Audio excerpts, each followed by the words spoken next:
The Ghana Road Fund has come under criticism for diversion and misapplication of funds, to which the Road Minister, Misapplying Asare, has conceded. He told Joy News managers of the fund were forced to expend the money on projects that were not captured by the law. Beyond the Road Fund are others like the GET Fund, Petroleum Revenue Fund, etc., which have not been managed most efficiently. The key question tonight is, how is it possible that funds meant for specific purposes can be diverted to non-core functions? Are the existing structure of trustees, custodians, and fund managers not working? How can such funds be managed to maximize benefit? We'll be getting some education on fund management, and we will probe into the misapplication of the Road Fund right here on today's big story with me, Stephen NT.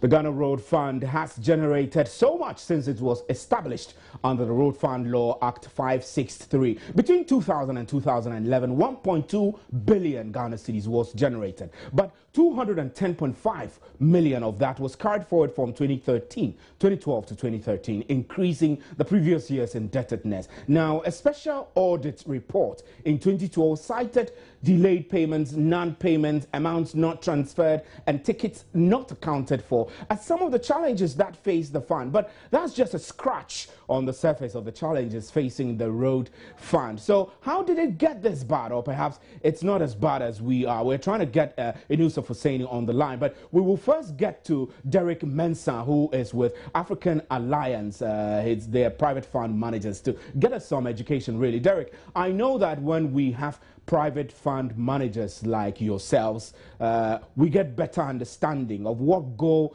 into managing funds generally. So I'm curious, really, in mainly establishing a fund, what are the instruments that we need to look at to be sure that this fund will work well or will be productive? If you can wrap us quickly. First and foremost, the fund manager or the portfolio manager, whoever is going to be managing the fund, must be technically savvy and should be well experienced in that particular fund. And mind you, in our area of expertise or our area of work, you need to be looking at certain types of fund. If it's going to be an equity-based fund, it's going to be a growth fund, is it going to be a balanced fund?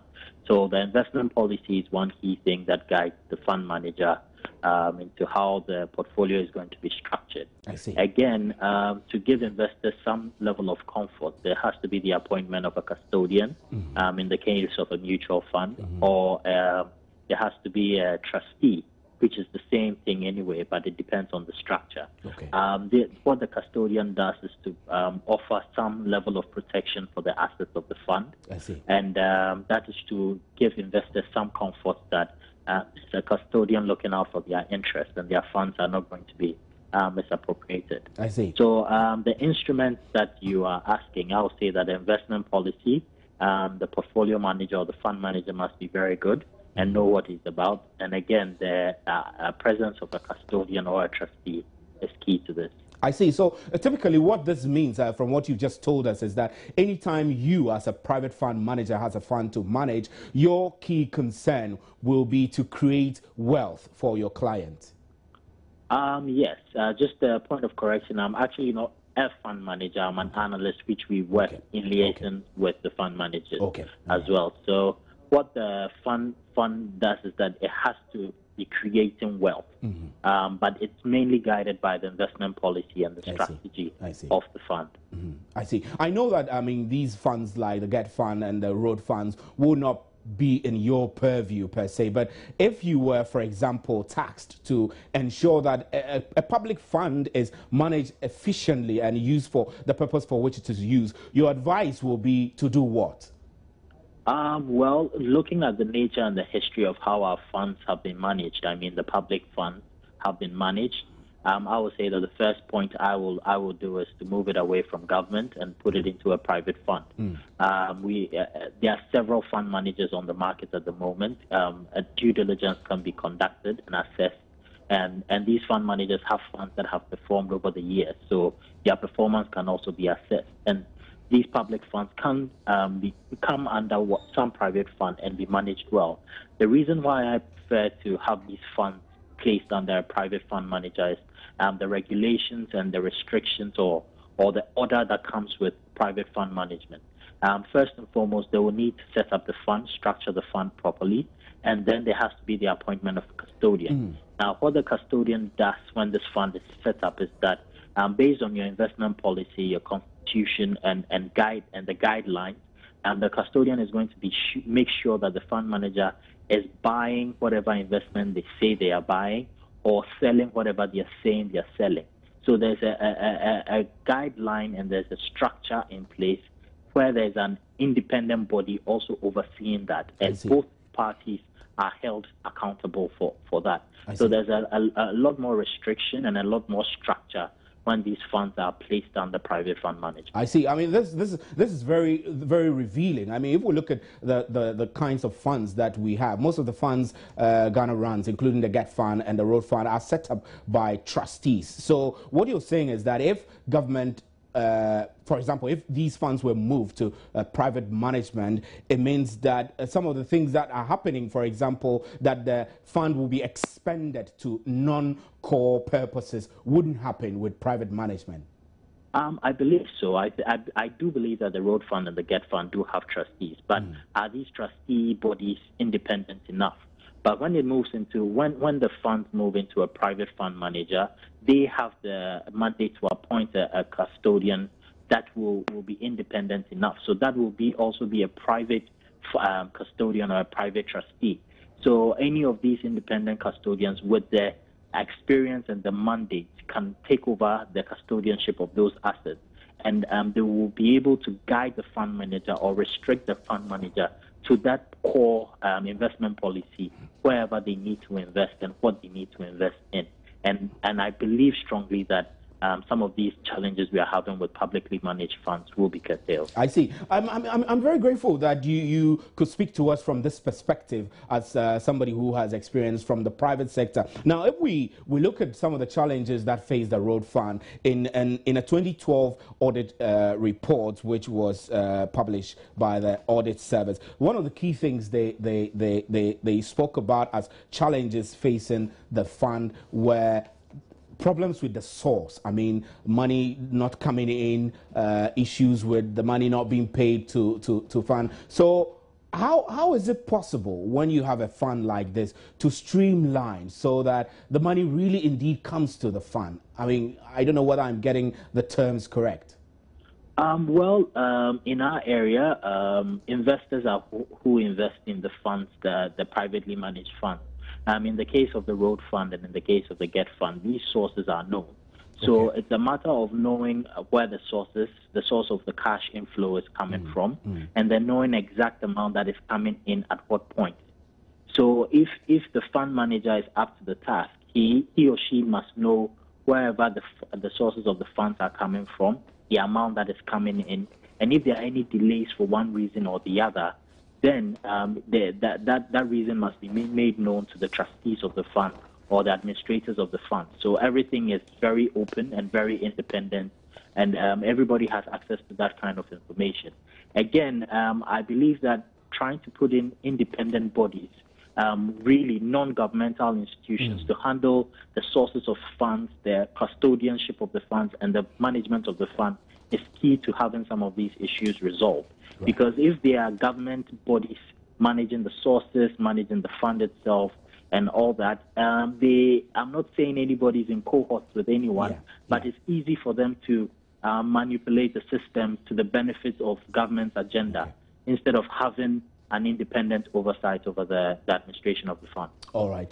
We're very grateful. Derek Mensah is with African Alliance. We're still trying to get the Roads Minister, Inusa Hussaini, to join us on the telephone line to talk specifically to the challenges facing the Road Fund and moving on how we can make it work efficiently. Now, let me speak to another private fund management expert to get a fair idea of how things how things are done. Good evening, sir. We're joined on the line by Misapplying Soa, who is Chief Investment Officer, Data Bank Asset Management Services. Good evening, sir. Good evening. So, if you were to analyze why a particular fund is underperforming, for example, what key questions would you be exploring to give your client the best advice?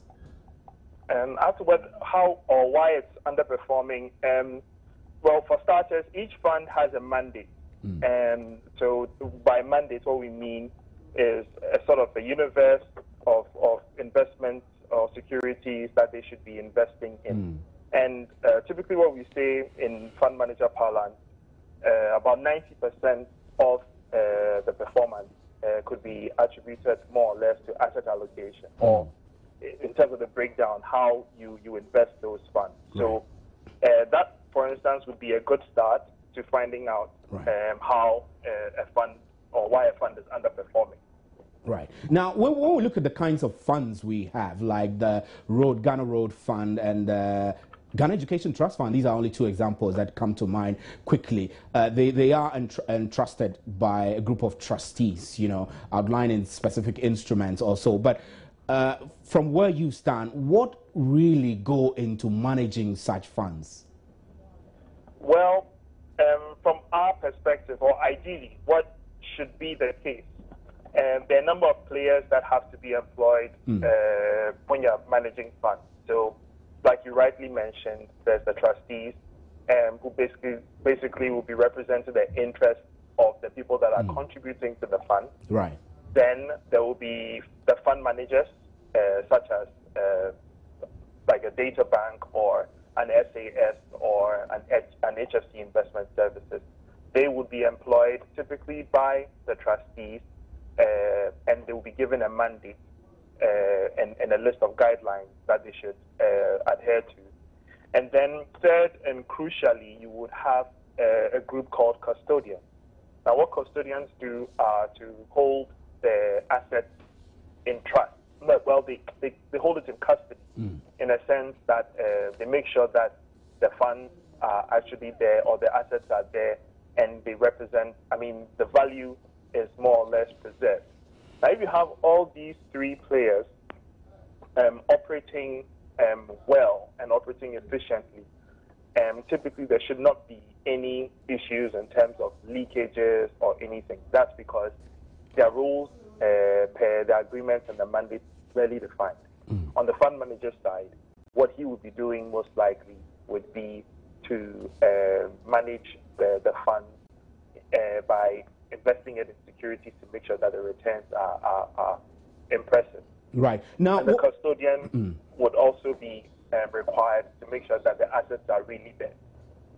And another thing, just by way of background, is that on a monthly basis, these players, or particularly the fund managers and the custodians, are required to supply monthly reports to the custodian and to the trustee. And then on a quarterly basis, they are supposed to report the same. Right. So, when we spoke to Daniel, he raised a critical issue. I want to pass that across with you. He spoke about the fact that it will be more beneficial for funds like the Road Fund, the Petroleum Revenue Fund, and other funds that are controlled by government to be moved to private fund managers. What advantage would, for example, the Road Fund going into be managed by a private entity give us as a country if we explore that option? Well, there's certainly a number of advantages.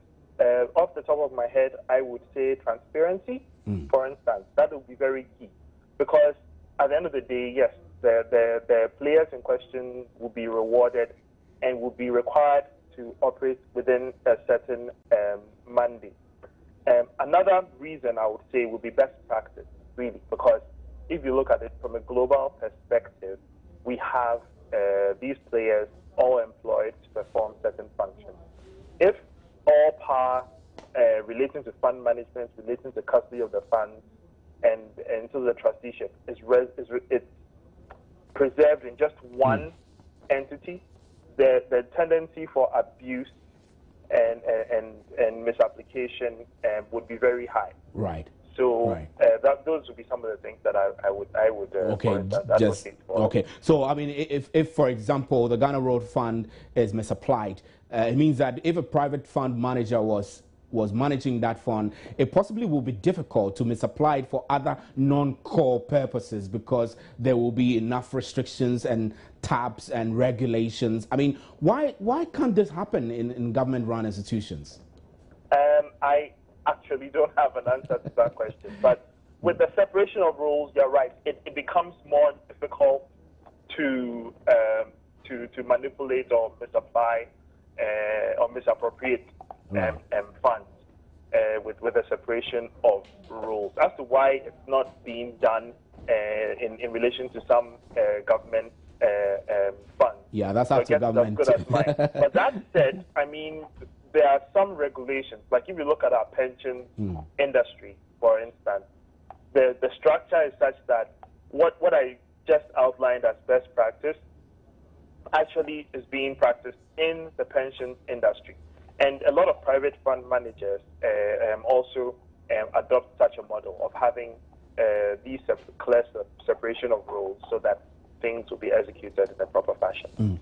Right. We'll bring it down here, and we're still working the telephones to get Inusa Fuseni on the telephone so that we can speak to him. This is today's big story. We'll take a short break here, and we'll return with Minister of Roads and Transport, Inusa Fuseni. Stay with us.